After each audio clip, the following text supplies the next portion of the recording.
Corona संक्रमण के इस दौर में व्यापारियों और अन्य लोगों को होगी सहूलियत, क्योंकि केंद्रीय कृषि एवं किसान कल्याण मंत्री श्री नरेंद्र सिंह तोमर जी ने कुछ योजनाएं लॉन्च की हैं। आइए दिखाते हैं इस पर आपको एक खास रिपोर्ट।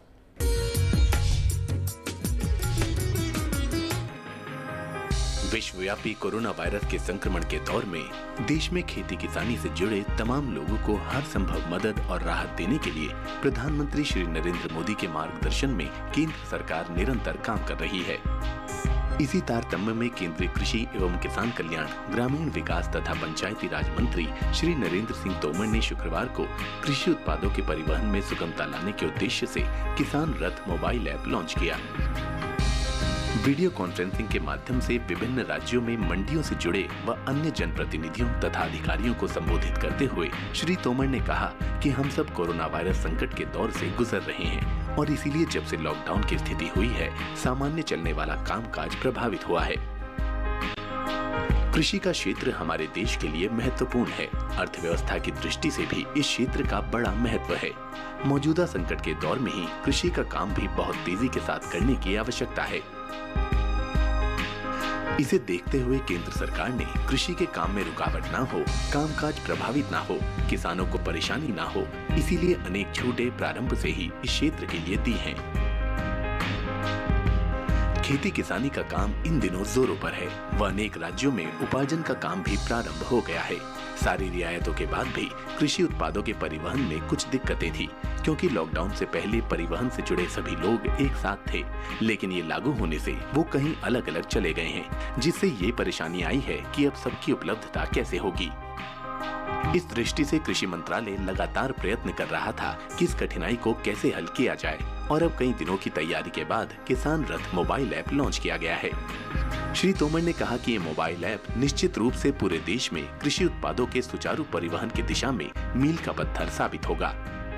पहले दिन ही 5 लाख से अधिक वाहन उपलब्ध हैं। श्री तोमर ने कहा कि हमने कंट्रोल रूम का भी सेटअप किया है। सभी राज्यों से अनुरोध है कि वो भी अपने यहाँ किसानों के हित में ऐसा कदम उठाएं। इस तरह की पहल की जाए जिससे कि राज्यों व केंद्र सरकार का जीवंत संपर्क हो, ताकि किसानों की परिवहन की तकलीफ दूर हो। उन्होंने सभी किसानों से इस नए आयाम के भरपूर उपयोग की अपील की है। एक परेशानी देश भर में आ रही थी कि कृषि के उत्पाद का परिवहन नहीं हो पा रहा है। लॉकडाउन के अवसर पर अनेक लोग ऐसे हैं जो एक साथ मिलकर काम करते थे और उनका एक स्वाभाविक संबंध बना हुआ था, लेकिन इस परिस्थिति में वे सब पृथक पृथक हो गए। ट्रांसपोर्ट का मालिक कहीं है तो ट्रक कहीं बीच रास्ते में रुका हुआ है। ड्राइवर जहाँ ट्रक था उसी जगह छोड़कर वहाँ से अपने घर चला गया। और ऐसी परिस्थिति में जो फल की फसल थी वह भी बहुत प्रभावित हुई और अभी भी ये कठिनाई सब लोगों के सम्मुख थी कि परिवहन कैसे होगा, वाहन कैसे मिलेंगे, ड्राइवर्स की उपलब्धता कैसे होगी। फसल कट चुकी है और मंडी में आने के लिए तैयार है, उपार्जन का काम शुरू है। अगर परिवहन नहीं होगा तो एक बड़ा संकट खड़ा हो जाएगा।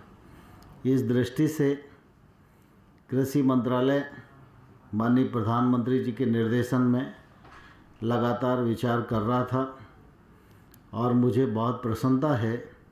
हमारे लेखी जी, स्वाई जी, NIC के लोग, सभी लोगों ने सचिव महोदय के मार्गदर्शन में ये किसान रथ हेल्प डेस्क, कई दिन से इसकी तैयारी चल रही थी और आज इसका काम पूर्ण हुआ है और आज इसका शुभारंभ भी हो गया है। यह हेल्प डेस्क निश्चित रूप से पूरे देश में कृषि उत्पादों के परिवहन की दृष्टि से एक मील का पत्थर साबित होगा, ऐसा मुझे पूरा विश्वास है। लॉकडाउन के समय में किसानों को राहत देने के लिए खासतौर से कृषि एवं किसान कल्याण मंत्रालय अलग अलग कदम यहाँ पर उठा रहा है और एक और महत्वपूर्ण कदम यहाँ पर हम मान सकते हैं या जो निर्णय है वो लिया गया है किसानों को फौरी तौर पर राहत देने के लिए। जो उनका उत्पाद था दूसरी मंडियों में पहुँचता था वहाँ कैसे और जल्दी से पहुँचेगा, इस बारे में जानकारी देने के लिए आपको बता दें हमारे साथ मौजूद हैं कृषि यहाँ पर हमारे साथ लगातार, जैसा कि हमने आपको बताया, अगर विपणन की बात की जाती है एक बड़ी समस्या चल रही थी और उसी के बारे में जानकारी देने के लिए हमारे साथ संयुक्त सचिव पीके स्वाइन साहब मौजूद हैं, जो कि विपणन का पूरा हम मान सकते हैं जिम्मेदारी यहाँ संभाल रखी है उन्होंने, किसानों को दिक्कत ना हो। इस बारे में सबसे पहले स्वाइन साहब आपसे हम जानना चाहेंगे, देश में लगभग 7,000 हमारी मंडियाँ हैं और ये एक कोशिश की गई जो किसान हैं उनका उत्पाद सही समय पर मंडी में पहुँचे और उनको लॉकडाउन की स्थिति में बिल्कुल भी किसी भी तरह की समस्या ना हो सके। हाँ, एक्चुअली ये जो अभी लॉकडाउन पीरियड है इसमें जब अभी हार्वेस्ट चल रहा है, फार्मर्स जो किसान भाइयों हैं उनको अभी काफ़ी मदद देने के लिए जो फार्म गेट से लेके मंडियाँ तक, फार्म गेट से लेके वेयरहाउस तक, फार्म गेट से लेके एपीओ कलेक्शन सेंटर तक अभी एक नया ऐप लॉन्च हुआ है। माननीय प्रधानमंत्री जी के दिग्दर्शन में आज हम आगे बढ़ रहे हैं कृषि क्षेत्र में। ये कोविड-19 के क्षेत्र होते हुए भी जो जूझ रहे हैं, हम लोग काफ़ी उनके दिग्दर्शन में आगे बढ़ रहे हैं और कृषि क्षेत्र में बहुत सारे चीज़ें उन्होंने हेल्प उनके दिग्दर्शन में अभी किया गया है। जैसे कि जानते हैं कि 2 अप्रैल को हमने ई नाम में पहले 3 ऐप लॉन्च किए थे। एक एपीओ मॉड्यूल, जहाँ पे एपीओ मॉड्यूल में जहाँ के एपीओज अपने कलेक्शन सेंटर से डायरेक्टली ई नाम में ट्रेड कर सकें। दूसरा मॉड्यूल था वेयरहाउस मॉड्यूल, जिसमें हमारे जो किसान भाइयों हैं अपने स्टोर प्रोड्यूस जो है उसको भी डायरेक्टली ई नाम में वेयरहाउस से ट्रेड कर सकें। और एक हम एग्रीगेटर को उसमें जोड़े थे ई नाम में ताकि ट्रांसपोर्टेशन हुआ। उसी से ये आइडिया लेके आगे चले कि जो हमारे माननीय मंत्री तोमर साहब हैं उनके दिग्दर्शन में हमने इसको डेवलप किया है कि खाली ई नाम मंडी नहीं बल्कि सारे जितने भी मंडियां हैं देश में और जितने भी किसान भाइयों जुड़े हैं उनको भी मतलब एक ट्रांसपोर्ट का मुहैया सुविधा दिया जाए। तो उसके लिए जो ऐप बना है किसान रथ, इसमें कोई भी ये ऐप में ये 8 लैंग्वेज में डेवलप है जो मोबाइल ऐप है, जिसमें ये कोई किसान भाई या एपीओ या कोऑपरेटिव इसमें अगर जो चाहते हैं ट्रांसपोर्टेशन का तो अपने इसी में अपना रिक्वायरमेंट जो है वो बता सकें। जैसे ही बताएंगे वो इंटरनेट में सारे रिक्वायरमेंट, तो जिसमें हमारे इसमें जोड़े हैं एग्रीगेटर्स, इसमें जुड़े हैं हमारे कस्टम हायरिंग सेंटर जिसमें ट्रैक्टर्स भी उपलब्ध हैं, इसमें जुड़े हैं लोकल ट्रांसपोर्टर्स। तो इसमें क्या होगा कि जैसे कि फार्म गेट टू मंडी, मान लीजिए एग्रीगेटर्स नहीं आते हैं बिकॉज ये इकोनॉमी नहीं है, इकोनॉमी ऑफ स्केल नहीं है, तो हमारे कस्टम हायरिंग सेंटर के ट्रैक्टर भी अवेलेबल है। तो इसीलिए और इवन लोकल ट्रांसपोर्ट भी अवेलेबल होगा। तो ये 8 लैंग्वेज में अभी है और भी लैंग्वेज हम बढ़ाएंगे अभी साथ साथ। तो इसमें जो होगा तो हमारे किसान भाइयों को ऑप्शन मिल जाएगा किस टाइप के ट्रांसपोर्ट और क्या प्राइस है, उसी में अपना निगोशिएट कर सकते हैं अपने ट्रांसपोर्टर के साथ और उसको फ़ायदा भी ले सकते हैं इस ट्रांसपोर्ट का, ताकि वो अपना प्रोड्यूस को पहुंचा सके मंडी में। सिमिलरली ट्रेडर भाई जो है हमारे, वो भी अपने mandi to mandi, mandi to warehouse, mandi to railway station, उसमें भी वो अपना प्रोड्यूस भेज सके। इंटरस्टेट एक स्टेट से दूसरे स्टेट कहीं पे भी इंडिया में उसको भी उन्होंने भेज सकते हैं। तो ये जो बेसिकली ऐप है ये सबके लिए है, जो फार्मर्स है, एपीओज है, कोऑपरेटिव्स है और ये जो हमारे सारे ट्रेडर भाइयों हैं, कोई भी मंडियों में इंडिया में, वेदर इनाम मंडी और नॉन इनाम मंडी, सारे मंडियों में है। जी बिल्कुल, ये तो हम मान सकते हैं कि आवागमन के लिए एक सुविधा जो है किसानों को दे दी गई है। लेकिन वो किसान जो सीधा मंडियों में पहुंचते हैं, उन मंडियों की अगर बात की जाए तो एहतियात के तौर पर क्या कुछ दिशा निर्देश इन तमाम मंडियों को दिए गए हैं जिससे कोरोना का जो खतरा है हमारे देश की इन मंडियों में भी ना हो? तो इसमें जो हमारे मंडियाँ हैं हमारे साथ जुड़े हुए हैं, हम उनके संपर्क में हैं और उसमें जो सोशल डिस्टेंसिंग, कोविड में जो मेजर इशू है social distancing and sanitary procedures, even screening and scanning, ये सब मंडियाँ अभी कर रहे हैं। जिसमें जैसे कि बहुत सारे मंडियों अभी जो है थर्मल टेम्परेचर स्कैनर भी यूज़ कर रहे हैं और मंडियों में सारे मंडियों में अभी जो किए हैं सोशल डिस्टेंसिंग मेजर लगाए हैं ताकि डिस्टेंस मेजर करके मेंटेन करके चले सारे जो स्टेक होल्डर्स हैं। इसमें सैनिटरी मेजर्स के लिए भी सारे जो लिक्विड सोप और साबुन वगैरह भी प्रावधान किया है और फेस मास्क का ज़रूर उन्होंने फेस मास्क वगैरह का भी प्रावधान किया है, ताकि ये जो कोविड सिचुएशन में जो हमारे जो सेफ्टी है, सिक्योरिटी है, फॉर हेल्थ सिक्योरिटी है, वो कैसे मेंटेन हो गया। अभी सारे मंडियों में भी कोशिश में जारी है, तो फार्मर्स को भी वो एजुकेट कर रहे हैं, मंडी में पोस्टर्स दिए हैं, अनाउंसमेंट भी कर रहे हैं, सिखा भी रहे हैं ताकि ये इसको आराम से अडॉप्ट कर सकें। बिल्कुल, किसानों के लिए एक सुविधा ये हम मान सकते हैं, सारी जानकारी उनको दी जा रही है, जागरूक किया जा रहा है। लेकिन ट्रेडर्स की हम बात करें, आड़ती व्यापारियों की जब हम बात करते हैं, एक डर का माहौल जो है वो भी उनके जहन में देखने को मिलता था। क्या उनके लिए भी कुछ सुविधा यहाँ पर दी गई है? इसमें इसी में है, बहुत सारे सुविधा है। एक तो इनाम, जो इनाम मंडी में है वो घर में बैठ के ट्रेड कर सकें, घर में बैठ के पेमेंट कर सकें, तो उनको मंडी को आने का भी ज़रूरत नहीं, बिकॉज मंडी को भी डीकंजेस्ट करने का ज़रूरत है सोशल डिस्टेंसिंग के कारण। तो इसीलिए अभी जो हमारा प्रावधान, हमारा जो कोशिश रहा है, जो मंडी ना आके कैसे ट्रेड कर सके, इसलिए एपीओ मॉड्यूल है, वेयरहाउस मॉड्यूल है, इनाम में घर में भी बैठ के ट्रेड कर सके। और ये जो हमने ट्रांसपोर्ट ऐप अभी लॉन्च किए हैं, जो किसान रथ अभी आज हमारे माननीय मंत्री महोदय तोमर जी ने आज लॉन्च किए हैं, तो इसमें जो है ट्रेडर भाई हमारे घर में बैठ के, कहीं पे भी बैठ के ये ट्रांसपोर्ट सुविधा ले सकते हैं।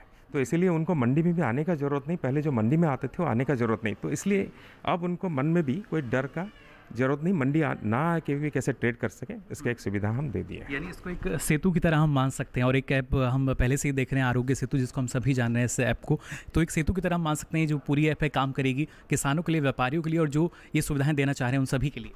ये सभी के लिए है, ये एक बहुत महत्वपूर्ण है, जिसमें ये सारे सुविधा फार्मर्स के लिए, कोऑपरेटिव्स के लिए है, एपीओज के लिए और ट्रेडर्स के लिए भी है, एग्रीगेटर्स के लिए भी है। तो इसलिए एक सेतु, जैसे आप कह रहे हैं, एक सेतु है जिसमें जो एक्चुअली सबके लिए, सबके विकास के लिए है, और ये डेफिनेटली आने वाले दिन में बहुत उपकार करेगा सबके लिए। धन्यवाद। काफ़ी अच्छा रहेगा किसानों के लिए। बहुत बहुत शुक्रिया डीडी किसान से बातचीत करने के लिए। धन्यवाद, धन्यवाद। तो देखिए जाना आपने कि किस तरीके से लगातार अलग अलग महत्वपूर्ण फैसले जो हैं वो यहाँ लिए जा रहे हैं। फिलहाल हमारे साथ आपको बता दें, संयुक्त सचिव पीके स्वामी साहब जुड़े हुए थे विपणन, जो कि बता रहे थे क्या कुछ सुविधाएं जो हैं वो हमें देश भर की मंडियों में देखने को मिल रही हैं। और इन मंडियों में जब किसान, क्योंकि अब सोशल डिस्टेंसिंग जो है या सामाजिक दूरी जो है वो हम लगातार मेंटेन कर रहे हैं, तो ऐसी स्थिति में आपको ये आवश्यक नहीं कि आप मंडी ही जाएं, उससे पहले भी अगर आप चाहें तो आपका जो उत्पाद है वो मंडी पहुंच सकेगा। और एक ज़िले से दूसरे ज़िले या राज्यों की अगर हम बात करें तो उसके लिए अब कोई भी समस्या जो है वो आड़े नहीं आएगी। किसान रथ जो ऐप है उसको आज आपको बता दें केंद्रीय कृषि एवं किसान कल्याण मंत्री लॉन्च कर चुके हैं, और उम्मीद की जा रही है कि और जो ऐप हैं कृषि मंत्रालय की, जिनका फ़ायदा किसानों को पहुँचा है, उसी दिशा में जो ऐप है हमारे किसानों के लिए काफ़ी फ़ायदेमंद साबित होगी। कृषि भवन से कैमरा पर्सन विवेक गुप्ता के साथ मुकुल शर्मा, दूरदर्शन किसान। कोविड-19 के कारण कई जगहों से अनाज और सब्जियों की ढुलाई में परेशानी देखी जा रही थी, लेकिन इस समस्या का समाधान करने के लिए सरकार ने पहल शुरू कर दी है। सरकार ने राज्यों के बीच कृषि उत्पादों की ढुलाई की समस्या के समाधान के लिए कृषि परिवहन कॉल सेंटर शुरू किया है।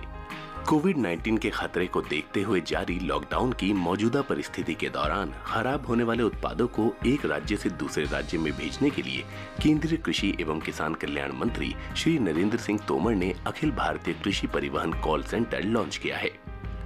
इस कॉल सेंटर के नंबर 1800 180 4200 और 14488 हैं। इन नंबरों पर दिन या रात किसी भी समय मोबाइल या लैंडलाइन फोन से कॉल किया जा सकता है। ये नंबर सातों दिन 24 घंटे सेवा देने वाला है। कृषि, बागवानी, बीज और उर्वरकों के अलावा दूसरी खराब होने वाली वस्तुओं को एक से दूसरे राज्य में भेजने में परेशानी का सामना कर रहे ट्रक चालक और सहायक, व्यापारी, खुदरा व्यापारी, ट्रांसपोर्टर्स, किसान, विनिर्माता या अन्य हितधारक इस कॉल सेंटर पर संपर्क करके मदद मांग सकते हैं।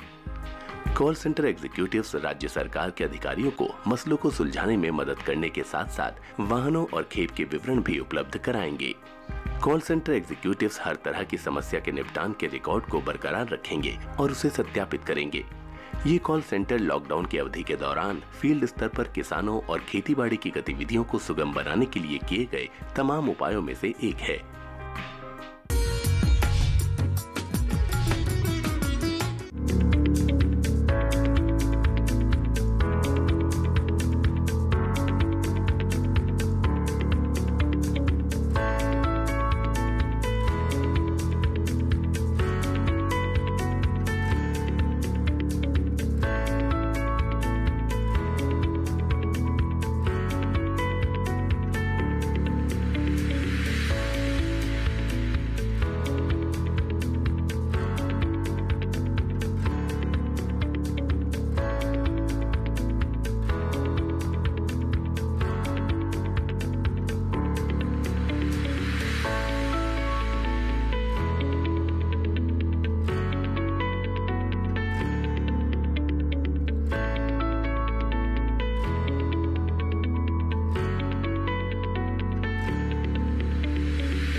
भारतीय कृषि अनुसंधान परिषद ने कोविड-19 के बढ़ते प्रकोप को देखते हुए रबी फसलों की कटाई व मड़ाई और साथ ही साथ फसलों की कटाई के उपरांत उपज के भंडारण और विपणन को देखते हुए कुछ एडवाइजरीज जारी की हैं। क्या है वो विशेष एडवाइजरीज, क्या है वो दिशा निर्देश, आइए दिखाते हैं आपको इस रिपोर्ट में।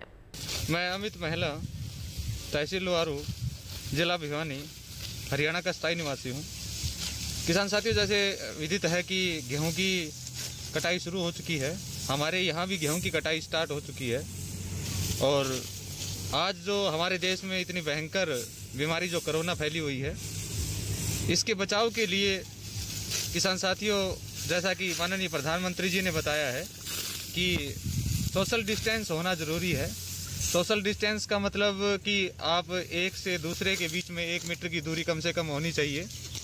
फसल की कटाई करते हैं या फसल की हार्वेस्टिंग करते हैं तो मुँह पर मास्क लगाएं।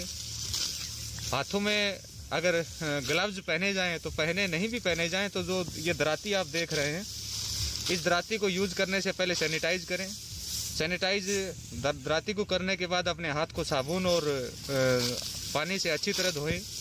जैसे मैं दराती को सबसे पहले दराती को सैनिटाइज करता हूँ, उसके बाद साबुन से और एक पानी के साथ अच्छी तरह अपने हाथों को धोता हूँ, जिससे कि इस बीमारी से बचा जा सकता है। तो अन्य किसान साथियों से भी मैं निवेदन करना चाहूँगा, रिक्वेस्ट करना चाहूँगा कि आप भी इस ऐसे दौर में माननीय प्रधानमंत्री के दिए हुए निर्देश की पालना करें और एक दूसरे के बीच में सोशल डिस्टेंस बनाए रखें। ज़रूरी काम अगर आपको हो तो ही घर से बाहर निकले, अन्यथा घर से बाहर ना निकले। आज हमारे खेतों में जो लेबर काम कर रही है, उनको भी ये आप चेताएं कि जब भी वह दराती वगैरह जो भी यूज़ करें तो उसको यूज़ करने से पहले सैनिटाइज करें और यूज़ करने के बाद फिर दोबारा से अपने हाथों को साबुन से और पानी से अच्छी तरह धोएं। और जो दराती है एक दूसरे को ना छूने दें, जैसे कि मैं नहीं छूने देता, जो मेरी दराती है वो मैं ही यूज़ करता हूँ। इसी तरह अन्य किसान साथी भी इस चीज़ की पालना करें ताकि हम इस भयंकर बीमारी से बचा जा सके।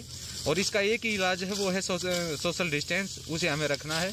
और माननीय प्रधानमंत्री जी ने जो हमसे विनती की है, रिक्वेस्ट की है, उसको मानना है और हमारे देश को इस भयंकर बीमारी से बचाना है। इसी के साथ कार्यक्रम कृषि दर्शन में वक्त हो चला एक छोटे से ब्रेक का। ब्रेक के बाद आपको दिखाएंगे अपना अगला सेगमेंट कृषि स्टार्टअप। आप देखते रहिए दूरदर्शन के साथ।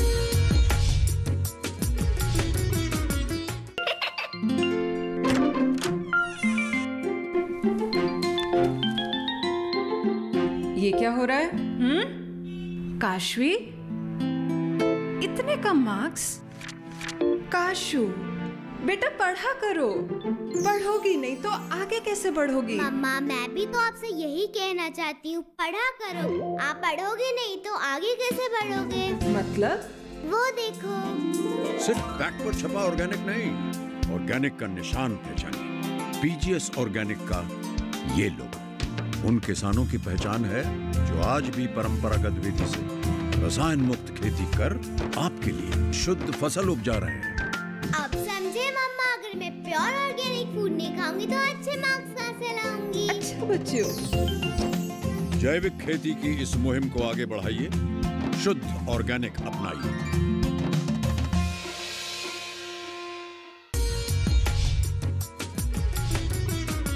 आईसीआर ने कोविड-19 के बढ़ते प्रकोप को देखते हुए रबी फसलों की कटाई के बाद उपज के भंडारण और विपणन के लिए कुछ एडवाइजरीज यानी कि कुछ दिशा निर्देश जारी किए हैं। आइए नजर डालते हैं उन दिशा निर्देशों पर।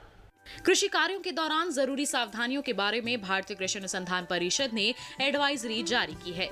परिषद का कहना है कि फसलों की कटाई या मड़ाई के दौरान एक दूसरे से पर्याप्त दूरी बनाए रखें, चेहरे पर हर समय मास्क लगाए रखें और अपने हाथ बार बार साबुन से अच्छी तरह धोते रहें। कृषि यंत्रों और उपकरणों की भी साफ सफाई करना बेहद जरूरी है। भारत के उत्तरी राज्यों में गेहूं पकने की अवस्था में है। इसकी कटाई में इस्तेमाल होने वाली कंबाइन मशीन को रोक टोक के बिना कहीं भी लाया ले जाया जा सकता है, बल्कि इस मशीन को एक राज्य से दूसरे राज्य ले जाने की अनुमति भी केंद्र सरकार दे चुकी है। गेहूं के अलावा सरसों भी उत्तर भारत में रबी सीजन की महत्वपूर्ण फसल है। इसकी हाथ से कटाई और कटी फसल की मड़ाई का काम जोरों पर है। ऐसे में किसानों और श्रमिकों को साफ सफाई का खास ध्यान रखना होगा। इस समय मसूर और मक्का की कटाई जबकि मिर्च की तुड़ाई का काम जारी है, चना भी पकने को तैयार है। फसलों की कटाई या तुड़ाई के दौरान बेहतर होगा कि 4 से 5 फीट की पट्टियों में काम करें। एक पट्टी में एक ही श्रमिक काम करे। इस तरह श्रमिकों के बीच पर्याप्त दूरी बनी रहेगी। खेत में एक साथ बहुत सारे श्रमिक न लगाए जाएं, बल्कि उन्हें अलग अलग दिन या अलग अलग समय पर खेतों में भेजा जाए। जहां तक संभव हो किसी परिचित को ही खेतों में काम के लिए लगाएं। किसी अनजान व्यक्ति को काम न करने दें ताकि वे इस महामारी का कारण न बन सके। इसी तरह जहां तक संभव हो कृषि कार्य मशीनों या उपकरणों से किए जाएं, न कि हाथों से। केवल उपयुक्त व्यक्ति को ही यंत्रों को चलाने दिया जाए। यंत्रों को इस्तेमाल करने से पहले और कार्य करने के दौरान बार बार सैनिटाइज करें। खलिहानों में फसल को छोटे छोटे ढेरों में इकट्ठा करें, जिनके बीच दूरी 3 से 4 फीट हो। हर ढेर पर 1 या 2 व्यक्ति को ही काम पर लगाना चाहिए ताकि भीड़ इकट्ठी ना हो। कटी मक्का और खुदी हुई मूंगफली की मड़ाई के लिए लगाई गई मशीनों की उचित साफ सफाई रखें। मशीनों या उनके पुर्जों को छूने के बाद साबुन से हाथ जरूर धोएं। किसान भाइयों बहनों, आप सभी से निवेदन है कि अपना और अपने परिवार के स्वास्थ्य का पूरा ध्यान रखें और साथ ही साथ ICAR के दिशा निर्देशों का पालन करें। कृषि दर्शन आपका अपना कार्यक्रम है। इस कार्यक्रम के लिए अगर आप अपने कोई सुझाव देना चाहते हैं तो आप हमें पत्र लिख सकते हैं। हमारा पता है कृषि दर्शन, कमरा नंबर 10, CPC दूरदर्शन, खेलगांव, नई दिल्ली 110049। अगर आप हमें ईमेल करना चाहते हैं तो हमारा ईमेल ID है krishidarshandddk@gmail.com। तो हमारे आज के कृषि दर्शन कार्यक्रम के इस अंक में केवल इतना ही। अगली बार फिर आप सभी से होगी मुलाकात। तब तक के लिए मुझे दीजिए इजाजत। सोशल डिस्टेंसिंग को बनाकर रखिए। नमस्कार।